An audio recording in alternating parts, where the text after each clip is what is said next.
जड़ कर्म चेतन बंधकारु, कर्म के अवसान का कह कर स्वरूप यथार्थ जग का, जो किया उपकार है उसके लिए जिन वाणी माँ को वंदना शत बार है, वंदना शत बार है, वंदना शत बार है।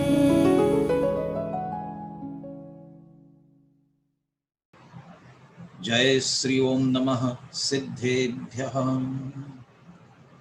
नमो अर्हन्ताणं, नमो सिद्धाणं, नमो आयर्याणं, नमो वज्झायाणं, नमो लोये सव्वसाहुणम्। मंगलं भगवान् वीरो, मंगलं गौतमो गणी, मंगलं कुंद कुंदाद्यो, जैन धर्मोस्तु मंगलम्। सर्वमंगलमांगल्यं सर्वकल्याणकारकं, प्रधानं सर्वधर्माणां जैनं जयतु शासनम्। वन्दितु सौवसिद्धे ध्रुवमचलमणोवमं गतिं पत्ते, वोच्छामि समयपाहुळ नमो सुदकेवली भणिदम्। नमः समय साराय स्वानुभूत्या चकासते, चित्स्वभावाय भावाय सर्वभावान्तरच्छिदे। अनन्तधर्मणस्तत्त्वं पश्यन्ति प्रत्यगात्मनः, अनेकान्तमयी मूर्तिर्नित्यमेव प्रकाशताम्। समय सार का सार आचार्य कुंद कुंद देव की वाणी, आचार्य अमृत चंद्र की जुबानी। आचार्य कुंद कुंद देव विरचित समय सार परमागम पर आचार्य अमृत चंद्र देव ने जो आत्मख्याति टीका लिखी है, उसको अपन मूल से समझने का प्रयास कर रहे हैं, जिसके अंतर्गत 12वीं गाथा तक की अपनी चर्चा हुई। पहली से लेकर 12वीं गाथा तक जो प्रकरण पूर्ण हुआ, उस प्रकरण पर अमृतचंद्र आचार्य 4 कलश लिख रहे हैं। कलश शब्द का प्रयोग पुनः पुनः आ रहा है, इसलिए हम आज सबसे पहले कलश क्या है इसकी ही चर्चा करते हैं। आदरणीय डॉक्टर हुकुमचंद जी भारेल जी ने समय सार अनुशीलन में बहुत अच्छा इसका विश्लेषण दिया हुआ है। उसी के आधार से हम सर्वप्रथम कलश क्या है इसे समझते हैं।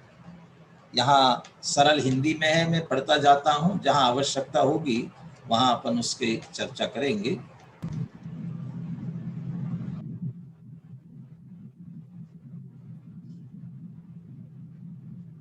आचार्य अमृतचंद्र ने समय सार की विषय वस्तु को लेकर अध्यात्म रस से सराबो 278 छंद लिखे हैं।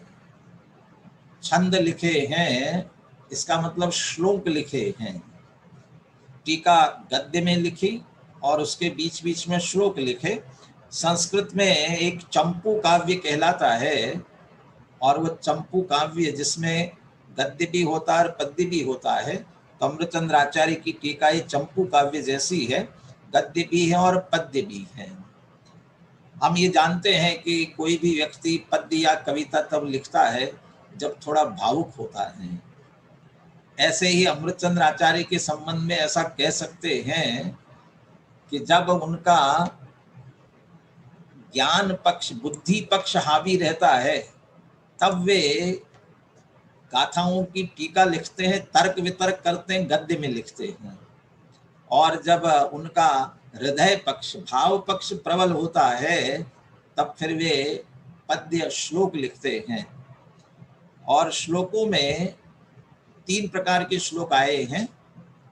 एक तो जितना विषय हुआ उसको समेटते हुए, दूसरा आगामी गाथा की सूचना देने वाला, आगे क्या विषय आने वाला है, और तीसरे इस प्रकार के हैं कि पिछला विषय पूरा करेंगे और आगे के विषय की सूचना देंगे। इस 3 प्रकार के श्लोक आपने लिखे हुए हैं। बस वे श्लोक पद्य जो है वे ही कलश कहलाते हैं।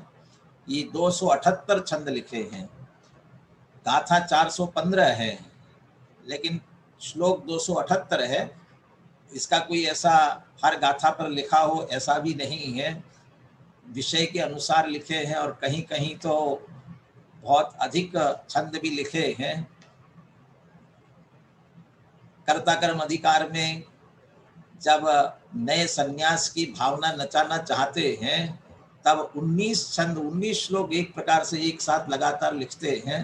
तो वे तो हृदय पक्ष हावी होता है तो बहुत बढ़िया श्लोक छंद लिखने लगते हैं। तो वे 278 छंद जो आत्मख्याति नामक संस्कृत टीका के ही अभिन्न अंग है। आत्मख्याति टीका रूपी स्वर्णहार में वे मुक्तामणियों की भांति यथास्थान जुड़े हुए हैं। इस प्रकार आत्मख्याति टीका में विविध वर्णी छंदों और प्रांजल गद्य का मणिकांचन संयोग हो रहा है। जैसे कोई हार बनाया जाए और बीच बीच में मोती लगाए जाए, सोने का हार और मोती, तो गद्य टीका सोने के हार जैसी है और बीच बीच में लिखे हुए कलश उनमें जड़े हुए मोतियों जैसे हैं। एक और कलश शब्द जो प्रयोग हम करते हैं वह मंदिर के शिखर पर कलश चढ़ाया जाता है। मंदिर के शिखर पर वो कलश शब्द, उसकी भी व्याख्या आगे कर रहे हैं। विषय वस्तु के अनुसार विविध वर्णी छंदों में रचित और विभिन्न अलंकारों से अलंकृत ये छंद कलश नाम से जाने जाते हैं। आत्मख्याति से सुसज्जित समय सारूपी मंदिर के गगनचुंबी शिखर पर आरोहित ये कलश अपने आप में अद्भुत है, अजोड़ है। माने एक तरह से कुंद कुंद आचार्य की गाथाएं मंदिर हैं, अमृतचंद्र आचार्य की टीका कलश है, और उसमें जो श्लोक लिखे गद्य टीका कलश शिखर है और श्लोक लिखे गए उनके ऊपर कलश के समान हैं। दूसरा हम एक कलश का भाव ये भी ले सकते हैं कि जिस तरह से गागर में सागर कहते हैं, छोटे से कलश में जल भर दिया जाता है, ऐसे ही बहुत से गाथाओं का विषय लेकर के उसको समेटते हुए एक श्लोक में लिखते हैं। इस वजह से भी हम उसे कलश कह सकते हैं।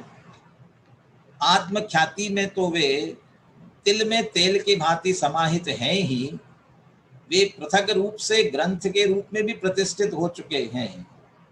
आत्मख्याति संस्कृत टीका की भाषा टीका लिखने वालों ने तो उनका अनुवाद किया ही है, किंतु उन पर स्वतंत्र रूप से भी टीकाएं लिखी गई हैं, जिनमें आचार्य शुभचंद्र कृत परम अध्यात्म तरंगिणी नामक संस्कृत टीका, कलश टीका नाम से प्रसिद्ध पांडे राजमल जी बालबोध नाम की हिंदी टीका एवं अध्यात्म अमृत कलश नाम से प्रसिद्ध पंडित जगन मोहन लाल जी की स्वात्म प्रबोधिनी नाम की हिंदी टीका उल्लेखनीय है। ये भी बड़ा विचित्र, माने समझ लीजिए ऐसा है कि वे तो क्रमशः ग्रंथ में आए हुए बीच बीच में श्लोक हैं। क्रमशः जब विषय पढ़ते हुए चलते हैं तभी तो उनका विषय समझ में आएगा, लेकिन अलग से भी उनका संकलन किया तो वो भी एक, चूंकि विषय को क्रमशः आगे बढ़ते हुए हैं, इसलिए एक स्वतंत्र ग्रंथ अकेले पद्यों का भी कलशों का भी हुआ और उस पर ये टीकाएं लिखी हुई है। इसके अतिरिक्त जो नाटक समय सार हैं वह भी इसी से संबंधित है। देखिए अगला लीजिए। इनके अतिरिक्त पांडे राजमल जी की बालबोध टीका को आधार बनाकर पंडित बनारसी दास जी ने इन कलशों की विषय वस्तु को हिंदी के विविध छंदों में सुसज्जित कर नाटक समय सार के रूप में प्रस्तुत किया, जो अपने आप में बेजोड़ कृति है। विगत 4 शताब्दियों से अध्यात्म प्रेमी समाज का कंठहार बनी हुई है। ऐसे ये संस्कृत के कलश है। चूंकि प्रारंभ के जो 3 कलश थे वे तो मंगलाचरण और भूमिका से संबंधित थे, इसलिए विषय आधारित कलश एक तरह से अभी प्रारंभ हो रहे हैं, इसलिए अपन ने कलश की चर्चा यहाँ की। अब चौथा कलश, अभी निश्चय व्यवहार की बात चल रही थी और निश्चय व्यवहार में व्यवहार अभूतार्थ है, निश्चय नहीं भूतार्थ है। व्यवहार ने का अनुसरण नहीं करना चाहिए, निश्चय ने का अनुसरण करना चाहिए। क्या किया जाए, हम किसका लक्ष्य करें, क्या करें, इसके लिए अब इस विषय को लेकर के अगला कलश लेते हैं, चौथा कलश। कलश लीजिए आगे, मैं कलश का पाठ करता हूं। अगला कलश ले लीजिए पहले।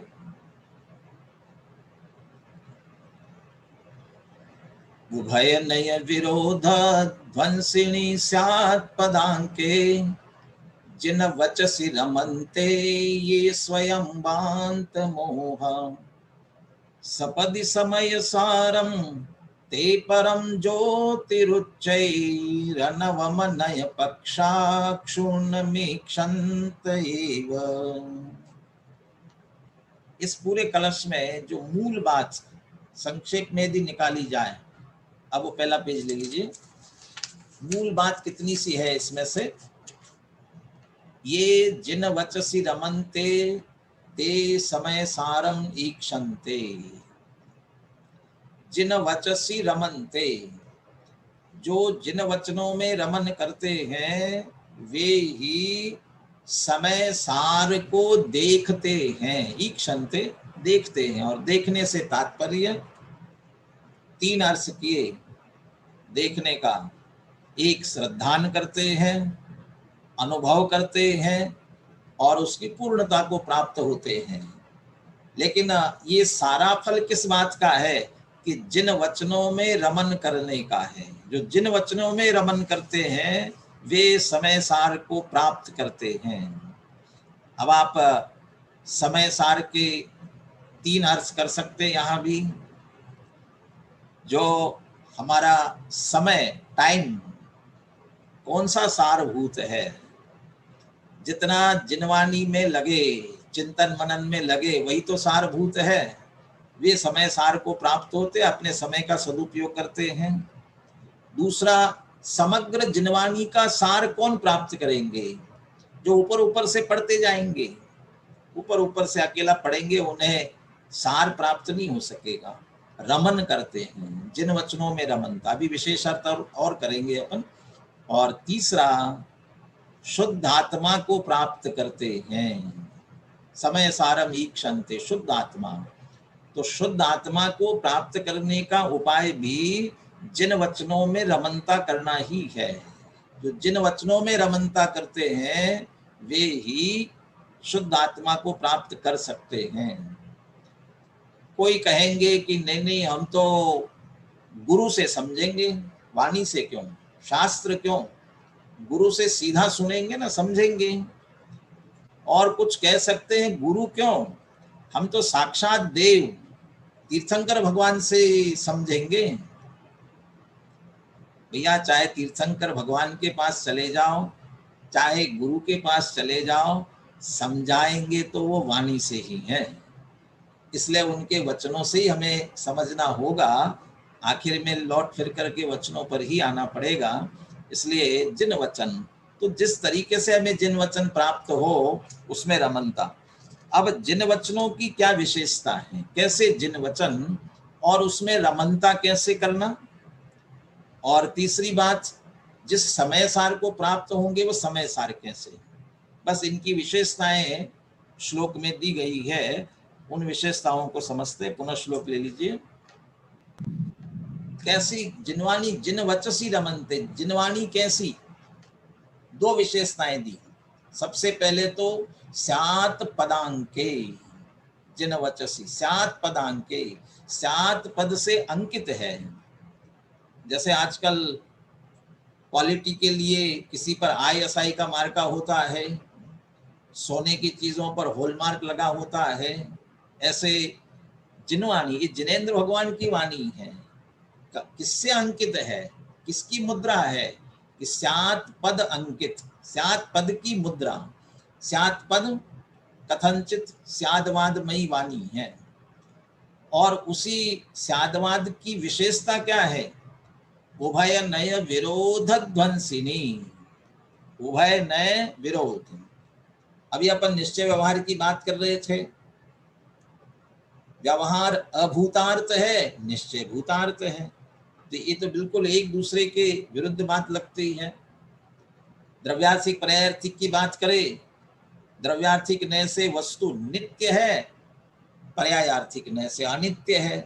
तो नित्य अनित्य, तो ये दो नय परस्पर विरुद्ध बात करते हैं। तो ये तो दो नयों में बिल्कुल विरोध है।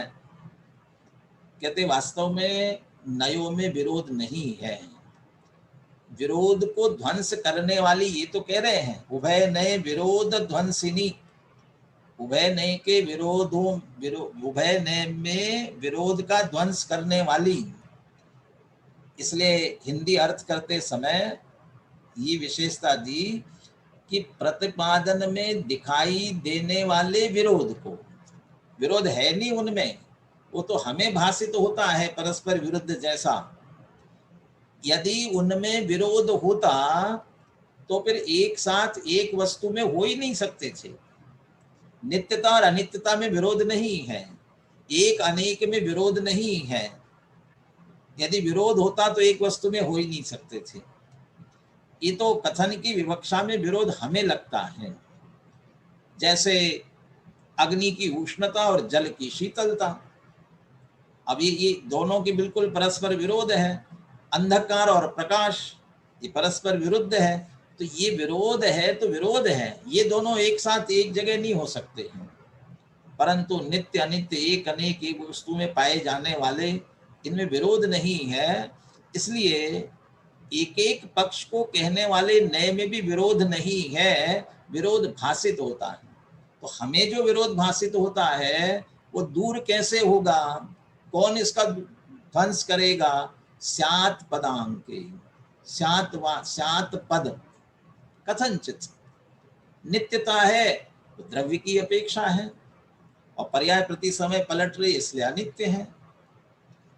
अनेक गुण पर्यायों को पीकर बैठा एक द्रव्य लिखते हैं तो द्रव्य की अपेक्षा एक है और उसकी गुण पर्याय अनेक है। तो ये इनकी इन अपेक्षाओं से अपेक्षा देखते हैं तो उसमें कोई विरोध नहीं है। यहाँ तक कि अस्ति और नास्ति, सत्य भी और असत्य भी, वस्तु सत्य भी और असत्य भी है, वही वस्तु सत्य और वही असत्य, ये तो बिल्कुल विरुद्ध लगता है ना। लेकिन स्वरूप से, स्व चतुष्टय से सत्ता इसलिए सत्य है, अब पर चतुष्टय से असत्य है। तो ये विवक्षा, ये स्यात् पद जो है ये विरोध को दूर करती है।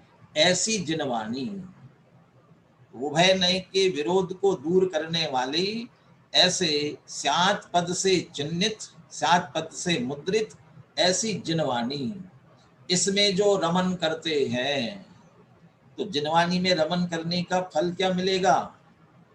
ये स्वयं वांत मोहा, जिन वचसी रमनते स्वयं वांत मोहा। जिन वाणी में रमन करेंगे तो मोह वमन हो जाएगा, मोह नष्ट हो जाएगा। जब यथार्थ बात, सत्य बात समझ में आएगी तो फिर विपरीतता क्यों नहीं जाएगी। स्वयं वांत मोहा, जिन वाणी में रमन करने वालों का मोह स्वयं में वमन होता है, स्वयं वांत मोहा। यहाँ वांत मोहा इस विशेषण को पहले भी लगा सकते और बाद में भी। स्वयं वांत मोहा जिन वचसी रमनते, जो मोह का वमन करके जिन वाणी में रमन करते हैं वे समय सार को प्राप्त करेंगे। स्वयं वांत मोहा, पहला मोह छोड़ो फिर जिनवानी में रमन करो। क्या मोह छोड़ना? दो तरह का मोह है, मिथ्यात्व, ग्रहित मिथ्यात्व और अग्रहित मिथ्यात्व। हमें सच्चे देव शास्त्र गुरु के प्रति श्रद्धा ही नहीं है, विश्वास ही नहीं है, यही सच्चे हैं, इनकी बात कही हुई सच्ची है, इतना विश्वास ही नहीं है। अभी तक हम भगवान कुछ करते हैं, भगवान कुछ लेते देते हैं, हमारे नहीं देते तो दूसरे देते हैं, वे अच्छे हैं इससे। ये भी तो ग्रहित मिथ्यात्व पड़ा हुआ है, ये मोह पड़ा हुआ है। और ये न छूटे तो क्या जिनवानी में रमन करेंगे। ग्रहित मिथ्यात्व रखकर श्रद्धा न रखते हुए जिनवानी में रमन करेंगे, उसके सार को कैसे प्राप्त करेंगे? ग्रहित मिथ्यात्व का वमन करके। और दूसरा, अग्रहित का भी वमन करते हुए। लेकिन अभी तो हम इसमें समझेंगे पढ़ेंगे, उसके बाद तो अग्रहित जाएगा। लेकिन पंडित खीमचंद भाई एक बात कहा करते थे, उदय रहित की बात उदय सहित होकर समझेंगे तो कैसे समझ में आएगी। वे जिनवानी शुद्ध आत्मा की बात करेगी। जिनवानी उस शुद्ध आत्मा को जैसे प्रमत्त नहीं, अप्रमत्त नहीं, ऐसे ही अभी बस 14वीं गाथा आने वाली है, अबद्ध स्पृष्ट कर्मों से बंधाई नहीं है। ऐसी बहुत सारी बातें जिनवानी कहेगी। जिनवानी कहेगी तुम तो सिद्ध समान शुद्ध आत्मा हो। अब सारे कर्म के उदय रहित आत्मा की बात जिनवानी कहेगी और तुम उदय सहित होकर के सुनोगे, कैसे समझ में आएगी? कैसे उदय सहित होकर के समझना? मैं इसको जब सभा में बैठे होते ना, तब मैं इस तरह से उदाहरण देता हूँ। सभा की एक मर्यादा होती है, शास्त्र सभा में भी हम आते हैं, तो मैं पूछता हूँ, ये इधर आकर के बैठे और ये इधर आकर के बैठी, ऐसा क्यों? ये आए और इधर आकर के बैठे और इधर आकर के बैठी। महिलाओं से पूछो आप इधर क्यों बैठी, पुरुषों से पूछो आप इधर क्यों बैठे, तो क्या कहेंगे? मैं तो महिला हूं इसलिए इधर ही तो बैठूंगी, और मैं पुरुष हूं इसलिए इधर बैठूंगा।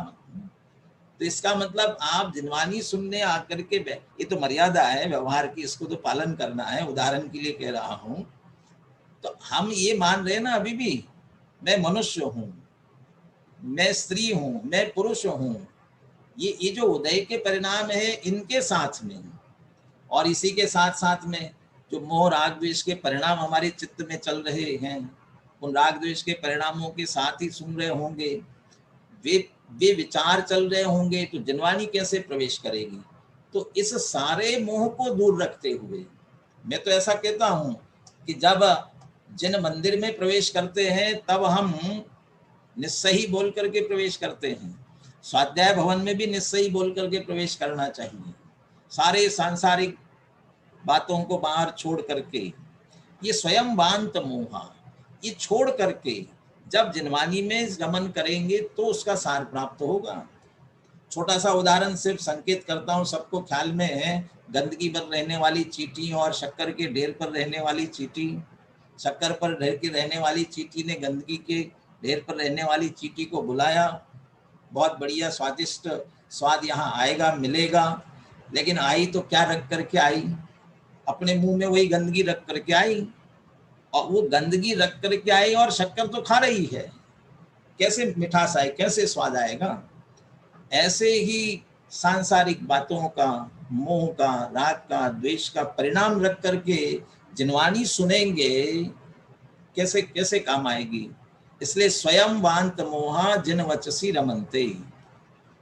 और यहाँ अभी जिनवानी रमनता की विशेष बात और करेंगे, निश्चय से जिनवानी की रमनता और व्यवहार से रमनता। और जब ऐसी जिनवानी में रमन करेंगे तो स्वयमेव मोह चला जाएगा, मिथ्यात्व निश्चित रूप से जाता है। और जो इस तरह से मोह का वमन करते हैं, ते वे ही समय सारम ईक्षन्ते।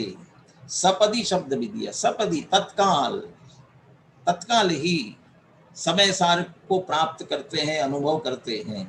कैसा समय सार है? 3 विशेषण लिए समय सार के। उच्चैहि परम ज्योति, उत्कृष्ट और परम ज्योति। उत्कृष्ट है और परम ज्योति है, सर्वोत्कृष्ट परम ज्योति है। अनवम, दूसरा विशेषण है अनवम। ये हमारा आत्मा अभी अभी नया नहीं है, अनादि। गायक भाव की विशेषता करते हुए कहा था, स्वतः सिद्धत्वेन अनादि ही अनंतः। ये स्वतः सिद्ध होने के कारण से अनादि है और अनंत है, इसलिए अभी अभी नया हुआ हो ऐसा नहीं है। अनवम इसका मतलब अनादि है। और तीसरा विशेषण है अनय पक्ष अक्षुण्णम। अनय पक्ष अक्षुण्णम, कितने भी कुतर्क किए जाए, पुनः विपरीत मत वाले अनेक प्रकार से आत्मा की बात करते हैं, शुद्धात्मा की बात करते हैं, बहुत दर्शनों में है। वेदांत की चर्चा, ब्रह्म की चर्चा वो बिल्कुल ऐसी लगेगी कि समय सार की चर्चा हो, परंतु तर्क युक्ति से वे सब खंडित हो जाते हैं। लेकिन जिनवानी में जिस शुद्धात्मा की बात की गई है वह अनय पक्ष अक्षुण्णम, ये कुतर्क, ये पुनः इनसे खंडित नहीं होता। माने यथार्थ वस्तु का स्वरूप है ऐसा समय सारम, ऐसा जो शुद्ध आत्मा है, उत्कृष्ट ज्योति स्वरूप है, अनादि है, कुनयों से खंडित नहीं होता, ऐसा जो शुद्धात्मा है वे उसे ईक्षंत एव, निश्चित रूप से अनुभव करते हैं।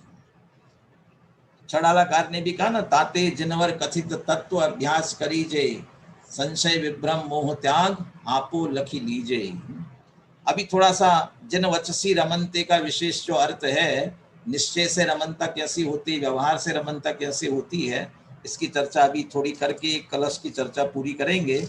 उससे पहले कलश और पद्यानुवाद का पाठ करवा लेते हैं। कलश और पद्यानुवाद का पाठ करवा लीजिए। उभय नय विरोध ध्वंसनी स्यात् पदान्के, जिन वचसि रमन्ते ये स्वयं वान्त मोहा। सपदि समय सारम ते परम ज्योतिरुच्चैर्नवमनय पक्षाक्षुण्णमीक्षन्त एव। उभय नयों में जो विरोध है उसके नाशक, यादवादमय जिन वचनों में जो रमते हैं। मोह वमन कर अनय अखंडित परम ज्योतिमय, स्वयं शीघ्र ही समय सार में वे रमते हैं। चलिए, अब जिन वचनों में रमनता, व्यवहार से क्या तात्पर्य है और निश्चय से क्या जिन वचनों में रमनता का अर्थ है। देखिए, आत्म कल्याण की भावना से जिनवानी का अत्यंत रुचि पूर्वक स्वाध्याय करना, पढ़ना पढ़ाना, लिखना लिखाना, उसके अर्थ का विचार करना, मंथन करना, परस्पर चर्चा करना, प्रश्नोत्तर करना आदि व्यवहार से जिन वचनों में रमन करना है। जिन वचसी रमनते, जिन वचसी पठनते नहीं कहा है, अकेला पढ़ने की बात नहीं, रमन करना है। स्वाध्याय के सभी अंग भी इसमें आ गए, वाचना, पृच्छना, अनुप्रेक्षा, आमनाएं, धर्मोपदेश भी हुआ। जब हम परस्पर चर्चा करेंगे, समझाएंगे, पढ़ना पढ़ाना, इसलिए सभी अंग इसमें आ गए। लेकिन सबसे पहली शर्त आत्म कल्याण की भावना से। टोडरमल जी भी सम्यक सन्मुख मिथ्या दृष्टि की चर्चा करते समय लिखते हैं, इसमें मेरा हित भाषित होता है, इसलिए इन बातों का निर्णय करने के लिए उद्यत होता है, मेरा हित भाषित होता है। ये आत्म कल्याण की भावना से जिनवानी को पढ़ना पढ़ाना लिखना, सारे जो जो कार्य इससे संबंधित है, ये व्यवहार से जिन वचनों में रमनता है, ये व्यवहार है। हम तो ऐसा समझते हैं सामान्य रूप से कि पाठ करना समझ में आए चाहे नहीं आए तो व्यवहार होगा, और भाव अर्थ समझते हुए करने वो निश्चय होगा। भाव अर्थ आप अभी शब्दों को समझ रहे हैं, तब तक वह व्यवहार से जिन वचनों में रमनता है। सम्यक दर्शन की प्राप्ति के लिए जो लब्धियां होती है, उसमें से व्यवहार से जिन वचन में रमनता करना, ये देशना लब्धि का प्रतीक है। ये देशनालब्धि है। जब हम आत्म कल्याण की भावना से जिनवानी का इस तरह पठन पाठन करते हैं तब वो देशनालब्धि है। यदि परीक्षा पास करने के लिए पढ़ेंगे तो देशनालब्धि नहीं है, पांडित्य प्रदर्शन के लिए पढ़ेंगे तो देशनालब्धि नहीं है, और किसी भावना से पढ़ेंगे सचमुच देशनालब्धि नहीं है। आत्म कल्याण की भावना से पढ़ते हैं तो वास्तव में देशनालब्धि का प्रतीक है। और निश्चय से जिनवानी में रमनता करने का अर्थ क्या है? निश्चय से, ये पांडे राजमल जी और गुरुदेव श्री ने जो इसके विशेष अर्थ निकाले उसमें से आदरणीय डॉक्टर साहब ने जिन अनुशीलन में ये विषय लिया, जिनवानी प्रतिपादित शुद्ध नय की विषय वस्तुभूत आत्म वस्तु का अनुभव करना निश्चय से जिन वचनों में रमन करना है। माने आत्मा का अनुभव करने वाले वास्तव में जिनवानी में रमनता करते हैं। जैसे निश्चय स्तुति आएगी 31, 32, 33 गाथा में, और उस निश्चय स्तुति में कहीं भगवान नहीं होंगे, आत्मा ही आत्मा होगा और वो भगवान की स्तुति कहलाएगी। ऐसा ही निश्चय से जिनवानी की रमनता तो उसमें जो प्रतिपादित शुद्ध आत्मा है उसका अनुभव करना, और इसीलिए जिन वचनों में रमन करते हैं वे शुद्ध आत्मा का अनुभव करते हैं। तो जिनवानी तो जड़ है, शब्द रूप है, उसमें रमन करने वाले आत्मा का अनुभव कैसे करेंगे? इसलिए करें निश्चय की बात है कि उसका भाव लेकर के और आत्मा का अनुभव करते हैं, वे निश्चय से जिन वचनों में रमनता करते हैं। और ये जो निश्चय से जिन वचनों में रमनता करना है ये करण लब्धि का प्रतीक है, ये करण लब्धि है, तो शुद्ध आत्मा का अनुभव करण लब्धि है। और जो जिनवानी पढ़ रहे हैं उनके क्षोभशम विशुद्धि लब्धि तो है ही, और जो चिंतन मनन करेंगे तो प्रायोगिक लब्धि भी निश्चित रूप से होती है, और देशनाकरण लब्धि पूर्वक सम्यक की प्राप्ति निश्चित रूप से होती है। ये चौथा कलश हुआ। पांचवें कलश की तरफ आगे बढ़ते हैं। अब ये पांचवा कलश 12वीं गाथा का विषय अपने में समेटे हुए हैं। 12वीं गाथा में विस्तार से चर्चा अभी कल ही की अपन ने, इसलिए अब इसमें अधिक विस्तार करने की आवश्यकता नहीं पड़ेगी, सहज विषय हमारे ख्याल में आता जाएगा। कलश का पाठ मैं कर रहा हूँ, आप सभी ध्यान से सुने। व्यवहरन्नय स्याद्यद्यपि प्राक् पदव्यां मिह निहित पदानां हन्त हस्तावलम्बं तदपि परममर्थं चिच्चमत्कार मात्रं परविरहितमन्तः पश्यतां नैष किंचित्। व्यवहरन्नयाः यद्यपि यह प्राग पदव्यां निहित पदानां हस्तावलंबः स्यात्। कहते जो व्यवहार नय है, इसमें व्यवहरन नया लिया, ये तो पद्य में एक शब्द अक्षर कम पड़ता है तो इस तरह से थोड़े घटा बड़ी कर ली जाती है, इसलिए व्यवहरन नया का व्यवहार नहीं ही है। व्यवहार नय कैसा है? यह प्राक पदव्याम निहित पदानाम, जिन्होंने पूर्व भूमिका पहली पदवी में पैर रखा है, किसी बात को भी समझना प्रारंभ करते हैं तो वहां जो किसी तरीके से उसे समझना पड़ेगा। जैसे आपने बचपन में अक्षर विद्या और अंक विद्या सीखी, तो अक्षर विद्या सीखते समय आपने ये अ कैसे बनता है और फिर का कैसे होता है, तो क में आ की मात्रा का, और ऐसा करते करते मिला मिला करके पढ़ा होगा। और जब आप बिल्कुल परफेक्ट हो गए तो आपको इसकी आवश्यकता नहीं पड़ती है।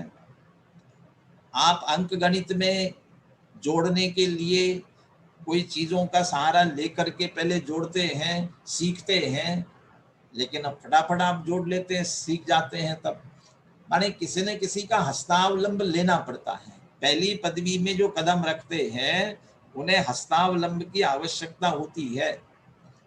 बच्चा भी चलना सीखता है तो माँ की उंगली पकड़ के चलना सीखता है, या जो भी साधन लकड़ी की गाड़ी होती थी और कोई ना कोई तो हस्तावलंब।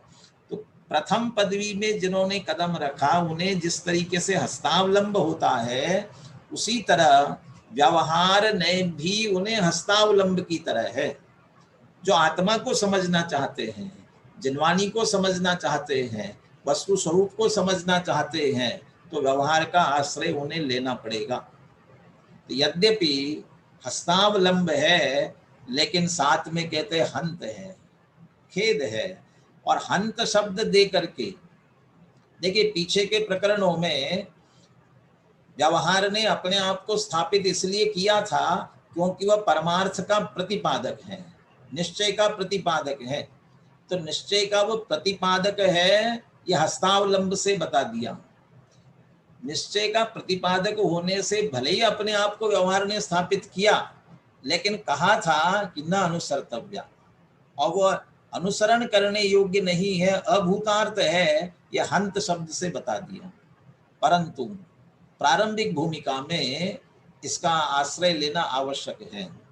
अब प्रारंभिक भूमिका जैसे अपरम पद की चर्चा करते हुए कहा था, उस तरह से प्रारंभिक भूमिका जिन्हें अभी सम्यक्त की प्राप्ति नहीं हुई है, उन्हें भेद पूर्वक व्यवहार से, जिनवानी से, गुरुओं से समझना करना, ये सारा व्यवहार का आश्रय लेना पड़ेगा। और सम्यक दर्शन होने के बाद भी जब तक अनुभव में नहीं जाते हैं, शुद्धोपयोग में, तब तक उस शुद्धात्मा का स्वरूप चिंतन करना, इस प्रकार का व्यवहार, और अन्य का आश्रय छुड़ाने के लिए व्रतादि का अंगीकार करना, इस प्रकार का व्यवहार, अशुभ से बचने के लिए शुभ का आश्रय करना, इस प्रकार का व्यवहार, इसका भी आश्रय लेना पड़ेगा। और शुद्धोपयोग में जाएंगे तो सहज छूट जाता है। तो ये इस तरह से पूर्व पदवी में व्यवहार ने हस्तावलंब है, लेकिन खेद है, जो भी पूर्व भूमिका में आश्रय लेते हैं हस्तावलंब, बहुत दिनों से बुखार से उठ जाए, तब हमें क्या करना पड़ता है, बहुत कमजोरी आई है, चल फिर भी नहीं पा रहे हैं, हो सकता है लाठी का सहारा लेना पड़े। पद्यानुवाद में शायद दुर्बल को लाठी है, हस्तावलंब जो, ऐसा ही उदाहरण बनाया। अब वो जो लाठी लेकर के चल रहा है, कमजोरी में चल रहा है, वो क्या चाहता है? यही तो चाहता है कि जल्दी से जल्दी लाठी का सहारा छूट जाए और जल्दी से जल्दी मैं अपने पैरों पर खड़ा होऊं। ऐसे ही व्यवहार का आश्रय लेने वालों को भी ये चाहिए कि जल्दी से जल्दी व्यवहार का लक्ष्य छूटे और व्यवहार जिस निश्चय का, भूतार्थ का प्रतिपादन कर रहा है, उस भूतार्थ की प्राप्ति हो गई। इसलिए हंत कह रहे, हस्तावलंब तो है, यद्यपि हस्तावलंब, फिर भी वह खेद है। तो यद्यपि उनके लिए हस्तावलंब तो है जिनने पूर्व भूमिका में कदम रखा है, तदपि, फिर भी, तदपि परममर्थम चित चमत्कार मात्रम परविरहितम अंतः पश्यताम न एष किंचित। तथापि परमम अर्थम, जो उत्कृष्ट पदार्थ, जगत में सर्वोत्कृष्ट पदार्थ कौन? चित चमत्कार मात्रम, चैतन्य चमत्कार मात्र, ऐसा कौन? अपना शुद्ध आत्मा। उस शुद्ध आत्मा को पर विरहितम अंतः पश्यताम, सब पर से रहित होकर के, पर द्रव्य, पर भाव, उनके निमित्त से होने वाले विकारी भाव, यहाँ तक कि गुण भेद, पर्याय भेद, वर्तमान की पर्याय, इन सब से विरहित अंतः पश्यताम, अंतरंग में जो देख रहे हैं, अनुभव कर रहे हैं, न एष किंचित, एष व्यवहार नया न किंचित, उनके लिए व्यवहार ने कुछ भी नहीं है, न एष किंचित, उनके लिए इस व्यवहार ने की बिल्कुल भी उपयोगिता नहीं है।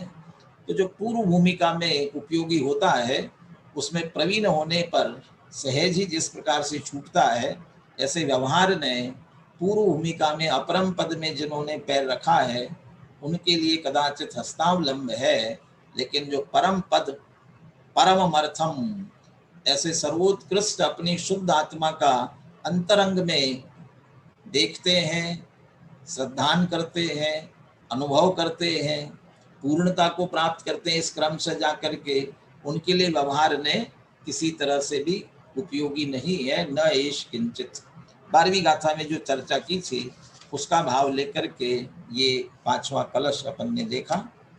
अब एक 6वां कलश, आज के विषय, आज के पाठ्यक्रम का अपना अंतिम कलश, ये भी बहुत उत्कृष्ट कलश है। ये कलश, जैसे मैंने कहा, कुछ कलश ऐसे जो पिछले विषय को उपसंहार करते हैं और आगे के विषय को जोड़ते हैं। ऐसे ही इस कलश में सम्यक दर्शन की चर्चा की है। सम्यक दर्शन का लक्षण भी उत्कृष्ट रूप से आया। इससे पहले सम्यक दर्शन की चर्चा कहाँ आई? तो 11वीं गाथा में आई। भूदत्थ मस्सिदो कलु सम्मा इट्ठी हवदि जीवो। भूतार्थ का जो आश्रय करते हैं वे सम्यक दृष्टि होते हैं। तो भूतार्थ का आश्रय करने वाले किस तरह सम्यक दृष्टि होते हैं, तो उसकी चर्चा भी। और साथ में 13वीं गाथा में भूतार्थ के लक्ष्य से सम्यक कैसे प्राप्त होता है, ये चर्चा भी 13वीं गाथा में आने वाली है। और साथ ही 13वीं गाथा तो चूंकि वहां से विस्तार रुचि वाले शिष्य के लिए समय सार आ रहा है, तो पूरे अधिकारों का एक तरह से क्या क्या विषय आगे विस्तृत बताने वाले हैं उनका संकेत भी है, लेकिन उसमें भी सम्यक दर्शन की चर्चा है। तो उस विषय को भी जोड़ने वाला ये कलश है। मैं कलश का पाठ करता हूँ, आप ध्यान से सुने। मेरे ख्याल से पिछला कलश का पाठ कराना छूट गया, एक बार पाठ करा लेते हैं पद्यानुवाद के साथ में। पिछला कलश लीजिए। बोलिए। व्यवहरणनयस्याद्यपि प्राक्पदव्या मिह निहत पदानां हन्त हस्तावलम्बः तदपि परममर्थ चिच्चमत्कारमात्रं परविरहितमन्तः पश्यतां नैष किंचित्।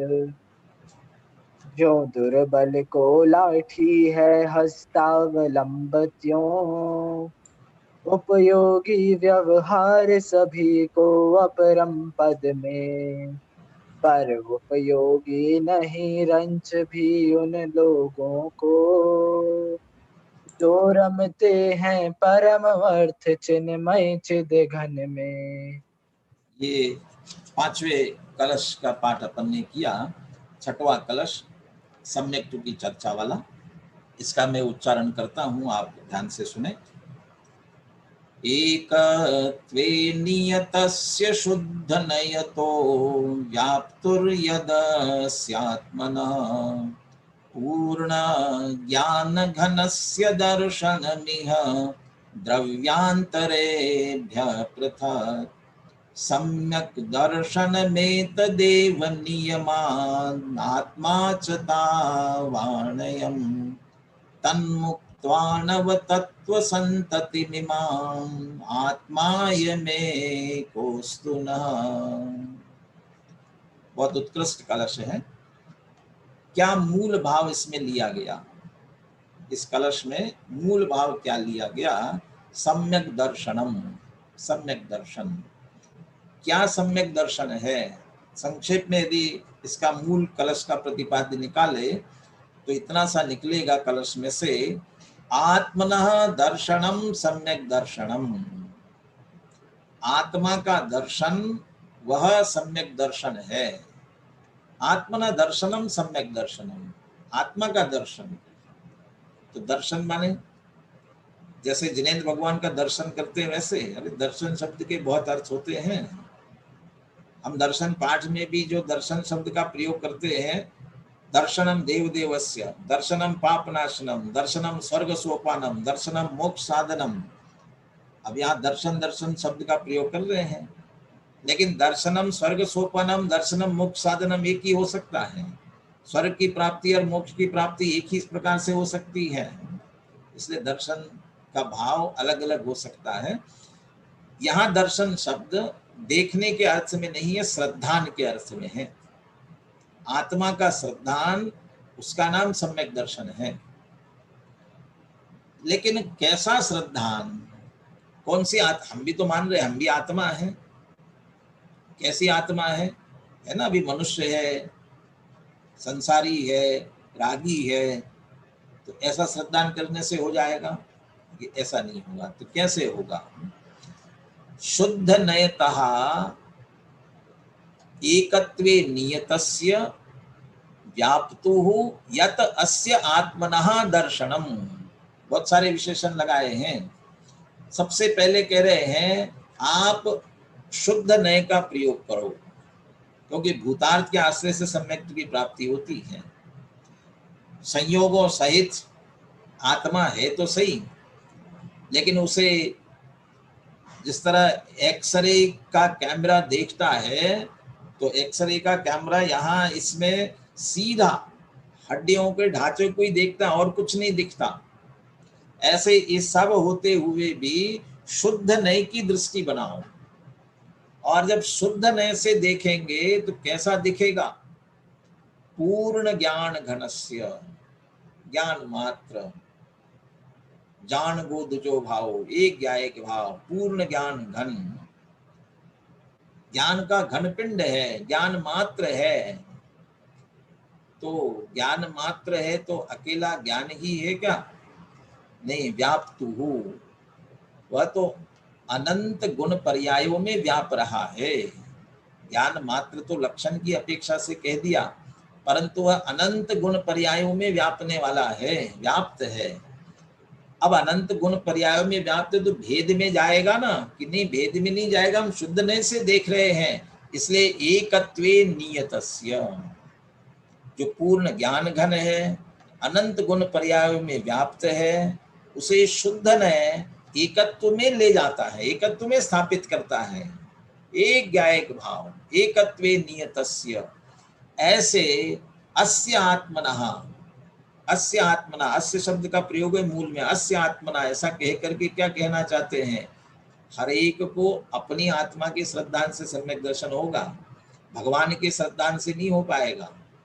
ये तो व्यवहार से देवशास्त्र गुरु के श्रद्धान को कह दिया, वो तो विपरीतता द्वैत मिथ्या छुड़ाने की अपेक्षा। लेकिन अस्य आत्मना, अपने आत्मा का।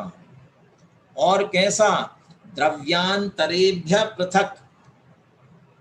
ऐसे तो शुद्ध नय की दृष्टि से देखेंगे तो अन्य द्रव्य की ओर दृष्टि नहीं जाने वाली, लेकिन समस्त अन्य द्रव्यों से भिन्न। ये द्रव्यांतरेभ्य पृथक सबसे पहले लेना चाहिए। समस्त अन्य द्रव्यों से भिन्न, शुद्ध नय से पूर्ण ज्ञान का घन पिंड, अनंत गुणों में व्याप्त, एकत्व में स्थित, ऐसे आत्मा का यत दर्शनम, अर्थात जो श्रद्धान है, एतदेव सम्यक दर्शनम। और श्रद्धान का तात्पर्य क्या होता है? विश्वास, प्रतीति। और विश्वास प्रतीति असली में अहम बुद्धि है। ऐसा आत्मा ही मैं हूं, इसी का नाम दर्शन, इसी का नाम श्रद्धान। और एतदेव सम्यक दर्शनम, बस यही सम्यक दर्शन है। इसके अतिरिक्त भले देवशास्त्र गुरु के श्रद्धान को सम्यक दर्शन कहते होंगे, 7 तत्वों के श्रद्धान को सम्यक दर्शन कहते होंगे, भेद विज्ञान को सम्यक दर्शन कहते होंगे, ये सब उसके उपाय भूत है। लेकिन उन सब के उपायों से जब हम अपनी आत्मा की प्रतीति, विश्वास, अहम में पहुंचते हैं, तब वास्तव में सम्यक दर्शन होता है। इसलिए छड़ालाकार बहुत सरल शब्दों में कहते हैं, पर द्रव्यनते भिन्न आप में रुचि सम्यक्त्व भला है। वे पर द्रव्यनते भिन्न, इस पर जोर देते हैं, द्रव्यांतरेभ्य पृथक। आप में, ये आप शब्द में सारा विषय ले लेते हैं। जो शुद्ध नय से पूर्ण ज्ञान का घन पिंड है, अनंत गुणों में व्याप्त है, एकत्व में स्थित है, ऐसे आप में रुचि, प्रतीति, विश्वास, अहम बुद्धि, ये दर्शन, वह उसका नाम है सम्यक दर्शन। अब अमृतचंद्र आचार्य अगली पंक्ति और मार्मिक कहते हैं, आत्मा च तावानयम। और कहते हैं बस आत्मा इतना ही है। अयम आत्मा च नीमात तावान, नीमात शब्द भी देते हैं, नीमात आत्मा च तावानयम, बस नियम से आत्मा भी बस इतना ही है। या दो तात्पर्य है। जब जिस सम्यक दर्शन ज्ञान चारित्र में से जिसकी बात करते हैं उसको आत्मा ही कहते हैं, क्योंकि निर्मल पर्याय को आत्मा कहने की भी पद्धति है। इसलिए जो सम्यक दर्शन है वो आत्मा ही है, आत्मा से कोई अलग नहीं है।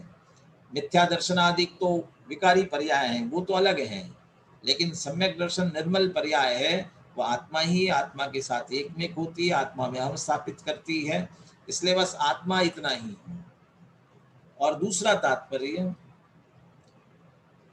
जो ऊपर सम्यक दर्शन जिसके आश्रय से हुआ है, वास्तव में कहते हैं आत्मा उतना ही है।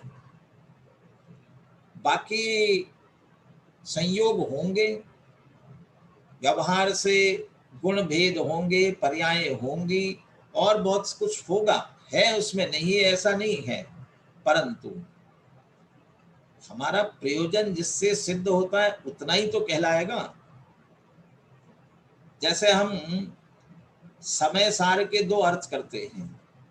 समय सार, पहला अर्थ निकलता है जीव द्रव्य और दूसरा अर्थ निकलता है शुद्ध आत्मा।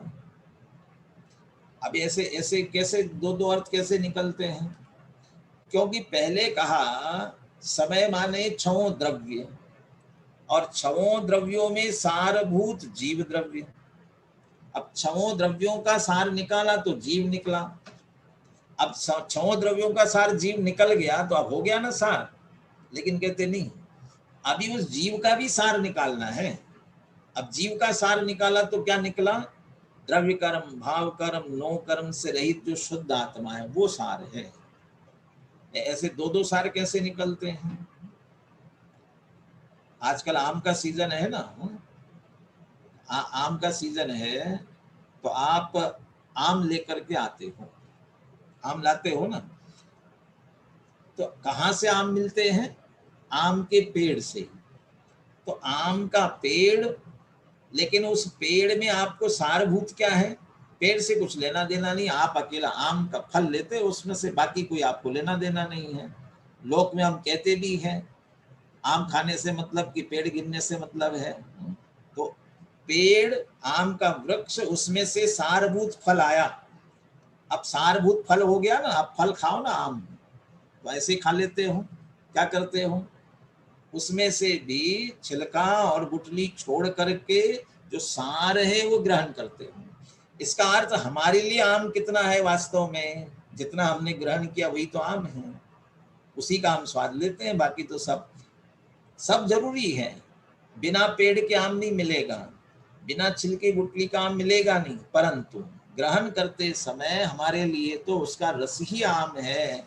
वैसे ही आत्मा देह सहित भी है, वर्तमान में कर्म सहित भी है और अनंत गुण और पर्याय सहित भी है, परंतु हमारा प्रयोजन, सम्यक दर्शन का प्रयोजन, मुक्ति मार्ग का प्रयोजन जिस शुद्धात्मा के आश्रय से होता है, हमारे लिए तो बस उतना ही आत्मा है और कोई आत्मा नहीं। इसलिए आत्मा च तावानयम, कहते हैं आत्मा बस इतना ही है। आत्मा च तावानयम, यही सम्यक दर्शन, और जितना सम्यक दर्शन में विषय बन रहा है बस उतना ही आत्मा है। और इसीलिए पुनः पुनः उसका ही चिंतन करना, उसका ही मनन करना, उसी शुद्धात्मा के संदर्भ में चिंतन मनन करना, यही विचार करना चाहिए। और अंतिम पंक्ति में भावना बातें हैं, ये अगले विषय से जोड़ता है, इस कलश को अगले विषय से जोड़ता है। तन मुक्त्वा नव तत्व संतति मिमाम आत्माय मेकोस्तु नः। तन मुक्त्वा नव तत्व संतति मिमाम, इमाम नव तत्व संतति मुक्ता अयम एकः आत्मा अस्तु नः। अब ये इमाम माने यह नव तत्व की संतति, इस नव तत्व की संतति को मुक्त्वा माने छोड़कर। अब इस नव तत्व की संतति कौन सी नव तत्व की संतति? जो अभी अगली 13वीं गाथा में कहने वाले हैं। भूदत्थे नाभिगदा जीवा जीवाय पुण्य पावम च आसव बंधन संवर निज्जर मोक्षोय सम्मतम। वहां जो नव तत्व की संतति कहने वाले हैं, और अब पूरे ग्रंथ में आगे जाकर के उसी जीव अजीव आश्रव बंध संवरण इन सबकी चर्चा करने वाले हैं। कहते वो नव तत्व की संतति, नव तत्व की परंपरा, कहते हमें नहीं चाहिए। है उस आत्मा में ये सब होंगे। आत्मा जीव है, अजीव के संयोग में है, विकारी भाव कर रहा है तो आश्रव बंद हो रहे हैं, निर्विकार की तरफ जाएगा तो संवर निर्जरा होगी, पूर्ण शुद्ध होगा तो मुक्ति होगी। परंतु ये सारी प्रक्रिया जो घटित हो रही है, हम उसका लक्ष्य करेंगे तनो तो सम्यक की प्राप्ति होगी, न मोक्ष मार्ग होगा, न मुक्ति की प्राप्ति होने वाली है। इसलिए लेकिन इसमें वही बात ध्यान रखना, व्यवहारन नयस्यात् यद्यपि प्राक पदव्याम ये निहित पदानाम हंत हस्तावलंबा। पूर्व भूमिका में नव तत्व की संतति समझना तो पड़ेगी, वो समझने के लिए है, लेकिन समझने के बाद में ग्रहण क्या करना उसमें से कि नव तत्व संतति मुक्त्वा, सारी नव तत्व की संतति को छोड़कर। अच्छा, आप छोड़ सकते हैं नव तत्व की संतति? आत्मा होगा कहीं ना कहीं नव तत्वों में ही तो होगा। अभी वैसे अगले विषय में इसकी आएगी चर्चा, क्योंकि वो उस विषय उसी से संबंधित होगा, वहां विस्तार से और चर्चा करेंगे। नव तत्व की संतति को छोड़कर इसका अर्थ क्या? तो पहले समझना तो है, लेकिन नव तत्व के विस्तार में, नव तत्व के विचार में, नव तत्व के चिंतन में ही नहीं उलझे रहना है। तो क्या करना, इसे छोड़कर अयम एकः आत्मा अस्तु नः, हमें तो यह एक आत्मा ही होवे, अस्तु प्राप्त होवे। कौन सा आत्मा? ये जो शुद्ध नय का विषयभूत आत्मा कहा, समस्त अन्य द्रव्यों से भिन्न पूर्ण ज्ञान का घन पिंड, या शुद्ध नय से पूर्ण ज्ञान के घन पिंड, अपने गुण पर्यायों में व्याप्त, एकत्व में नियत, ये भगवान आत्मा। बस इतना सा हमें अस्तु, ये होवे। तो आत्मा होवे क्या? हम ही तो स्वयं है ना, इसमें और होने की बात कहाँ रह जाती है तो सही, लेकिन यही मैं हूं ऐसा अनुभवन ही नहीं कर रहे हैं। इसलिए अस्तु नः का अर्थ ये है, बस अभी हम ये जो सोच रहे हैं, मैं स्त्री हूं, मैं पुरुष हूं, मैं रागी हूं, मैं द्वेषी हूं, ये तो ठीक, अभी तो मैं आश्रव बंध नाश करना है, संवर निर्जरा प्रकट करनी है, ये सब कुछ नहीं चाहिए मुझे। पर एक आत्मा हुए, अर्थात ऐसा शुद्धात्मा ही मैं हूं, इस तरह की भावना करनी चाहिए, जिससे उस शुद्धात्मा का लक्ष्य हो और उस शुद्धात्मा की प्राप्ति हो। शुद्धात्मा की प्राप्ति हो तो सम्यक दर्शन की प्राप्ति हो। इस तरह से 12 गाथा का विषय यहाँ तक एक तरह से उपसंहार किया और तीनों बातों की चर्चा आई। एक तो चूंकि ये शुद्धात्मा की प्राप्ति अभी तक हमको नहीं हुई है, इसलिए हमें उसका लक्ष्य करना चाहिए, निश्चय व्यवहार के माध्यम से समझते हुए उसका लक्ष्य करना चाहिए। और किसका लक्ष्य करना है? 6वीं 7वीं गाथा में जो शुद्धात्मा की बात की थी, उसी शुद्धात्मा को 6वीं 7वीं गाथा यदि आप बहुत बारीकी से मिलाएंगे तो जो एकत्वे नियतस्य शुद्ध नेतो व्याप्तुर यदस्यात्मनः पूर्ण ज्ञान घनस्य दर्शनमिह द्रव्यांतरेभ्य पृथक, ऐसी इस पंक्ति को आप मिलाना चाहेंगे तो तीसरी गाथा, 6वीं गाथा, 7वीं गाथा, इन सब का विषय इसमें निकलेगा। एक एक बात को आप ध्यान से विचार करेंगे तो। इसलिए ये सारे समेटते हुए अमृतचंद्राचार्य इस तरह पद्यात्मक रचना करते हैं। और अंतिम पंक्ति के लिए पंडित जयचंद जी छाबड़ा ने लिखा, ये वीतराग भाव की प्रार्थना है। ऐसा नहीं कि कोई राग द्वेष नहीं है कि हमें नव तत्व समझना नहीं है, ऐसा कुछ नहीं है, लेकिन चूंकि हमारी वीतरागता की प्राप्ति, हमारे प्रयोजन की सिद्धि, चूंकि हमें उस एक आत्मा के लक्ष्य से होती है, इसलिए हम ये भावना भा रहे हैं, हमें किसी से राग द्वेष नहीं है। इसलिए वीतराग अवस्था की प्रार्थना है कि नव तत्व की संतति को छोड़कर बस एक आत्मा ही हमें प्राप्त हो। एक बार इस कलश का पाठ करते हुए आज की चर्चा अपन पूर्ण करते हैं। कलश और पद्यानुवाद का पाठ करिए। एकत्वे नियतस्य शुद्धनयतो व्याप्तुर्यदस्यात्मनः पूर्णज्ञानघनस्य दर्शनमिह द्रव्यान्तरेभ्यः पृथक् सम्यग् दर्शनमेतदेव नियमा दात्मा च तावानयम् तन्मुक्त्वा नवतत्त्वसन्ततिमिमा मायमेकोऽस्तु नः। नियत है जो स्वयं के एकत्व में नए शुद्ध से, वह ज्ञान का घन पिंड पूर्ण पृथक है पर द्रव्य से।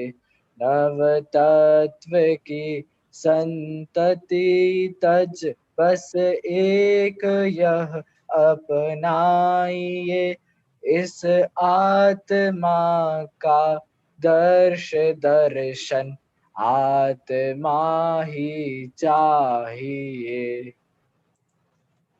इस तरह से हम भी निरंतर ये भावना भाए, यदि चौथे, पांचवें और छठवें कलश की बात करें कि जिन वाणी का आश्रय लेकर के जिन वचसी रमनते, जिन वाणी की रमनता और उसके माध्यम से प्रथम भूमिका में व्यवहार का भले ही आश्रय ले, लेकिन शुद्ध नय के विषयभूत एक शुद्धात्मा की हमें प्राप्ति होवे। आत्मायम एकोस्तु नः, ऐसी भावना के साथ आज की चर्चा अपन यहाँ पूर्ण करते हैं।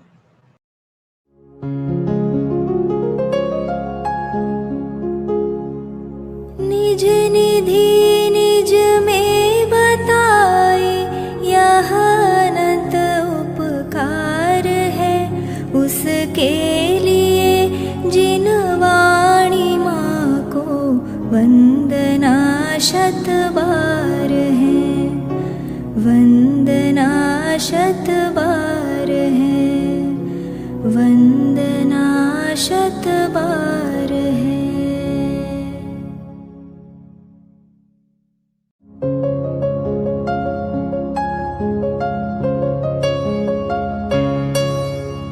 हे जिन वाणी भारती तो ही जपो दिन रैन, जो तेरी शरणा गहे सो पावे सुख चैन।